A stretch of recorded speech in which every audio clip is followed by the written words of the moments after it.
Different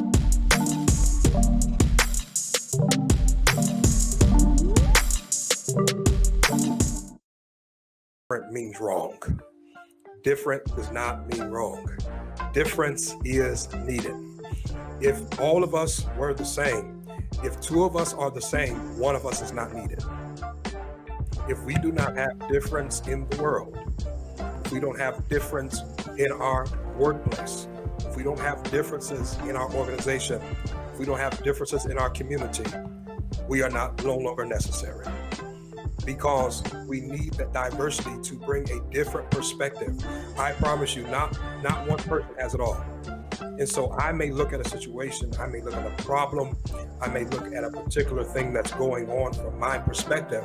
But if you bring somebody in that has a different vantage point, a different perspective, I promise you that you can work to a better solution than you would by having a singular mindset of singularity that I do not embrace difference.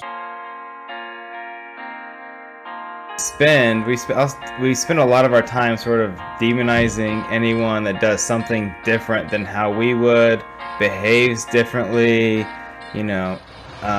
says things different, talks different, all those things, right? We like, oh, that's weird. Apparently that means it's the wrong way of doing things.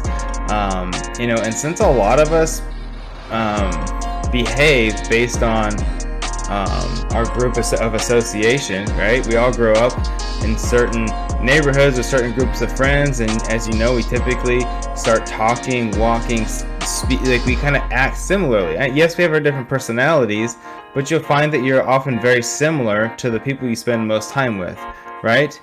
And so we have these groups of people who seem to see neighboring groups as odd or insufficient.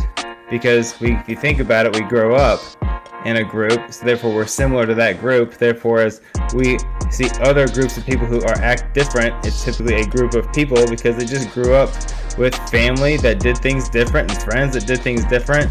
And since we like things that are very familiar, right? We often seem to just assume that the way that somebody else does things is wrong, insufficient, bad, weird, whatever. And the reality is, our differences are what make us special, beautiful, and should be celebrated and really embraced.